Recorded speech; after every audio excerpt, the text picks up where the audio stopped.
अब आपके मैं सारे सभी लोगों के क्वेश्चंस लेना चाहूंगा। अगर आपको कोई क्वेश्चंस है आप प्लीज मुझसे पूछें, समझें। यस, आप सारे साथी हैंड रेज करें। और पीयूष सर हमारे बीच में बने हुए हैं, तो पीयूष सर आपको शायद आप अनम्यूट का option thank you, they. Thank you so much. तो राजीव जी का सबसे पहला प्रश्न मैं लेना चाहूंगा। राजीव जी, राजीव दुबे जी, अनम्यूट कीजिए और क्वेश्चन पूछिए। जय हरसिम सर, बहुत बहुत जय धन्यवाद हरसिंह। मौका देने के लिए। जय हरसिंह। सर जी, 22 अप्रैल से जो शुरू हुआ था, तेजस बुनियाद का एक डिस्ट्रीब्यूटर था, उन्होंने कोर्स कंप्लीट किया हुआ है उन्होंने। तो ठीक है। उसके बाद उनका क्वेश्चन है कि मैंने जो परीक्षा दी, तो फिर मुझे पुरस्कार कैसे मिलेगा।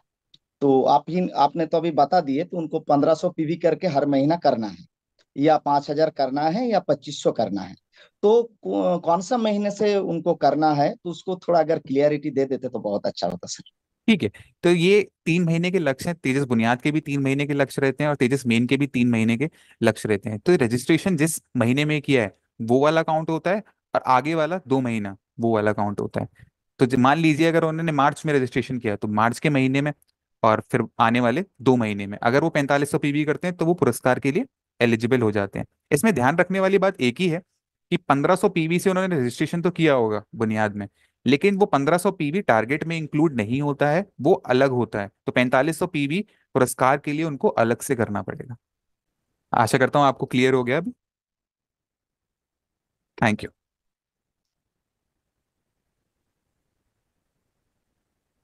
सरोज पवार जी, आप अपना क्वेश्चन पूछे। सर जय सिंह। जय हर सिंह। सर मैं ये जानना चाह रही थी कि जैसे मैं अगर उसमें तेजस मेन में कल रजिस्ट्रेशन करवाती हूँ और मैं सारी चीजें पूरी भी करती हूँ, टारगेट्स भी पूरे करती हूँ, लेकिन मेरा अभी लेवल मतलब बी सेकंड लेग अभी ओपन नहीं हुआ है। मैं फर्स्ट लेग पे ही पूरा काम कर रही हूँ और पर्सनल मतलब 10,000 15,000 भी पर्सनल करती हूँ। तो बी ठीक। लेग का मेरे को क्या ओपन करना पड़ेगा तभी मैं उसमें एलिजिबल रहूंगी बात के लिए, टारगेट्स के लिए? नहीं नहीं, ये जरूरी नहीं है।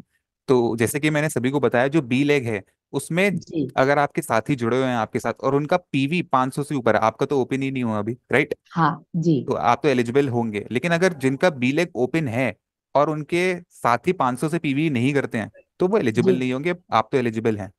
ओके, यानी मतलब मैं मेरे खुद के इसमें 10% बढ़ोतरी कर सकती हूँ तो भी मैं एलिजिबल पूरी तरीके से बिल्कुल, रहूंगी? वो तो आप कर ही सकते हैं।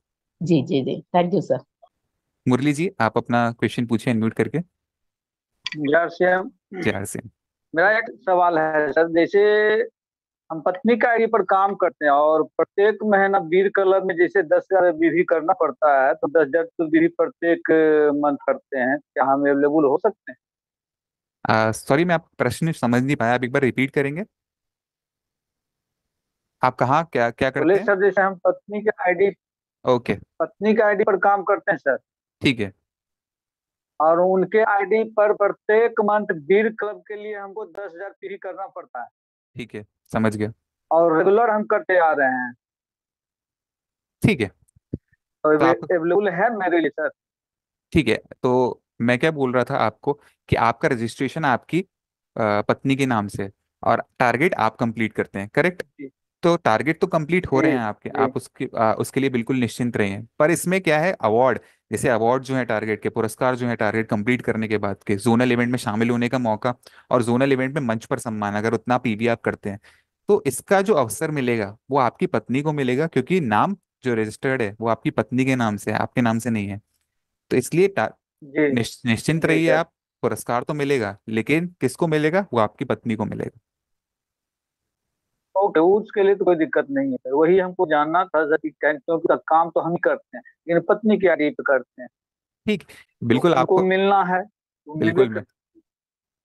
बिल्कुल मिलेगा। तो आप कल सबसे पहला काम कीजिए, कल रजिस्ट्रेशन स्टार्ट हो जाएगा साइट पे, आप तेजस मेन के लिए अपने आप को रजिस्टर कीजिए सबसे पहले। फिर आपके टारगेट कंप्लीट होते हैं तो आप बिल्कुल सम्मानित भी होंगे और पुरस्कार भी मिलेगा।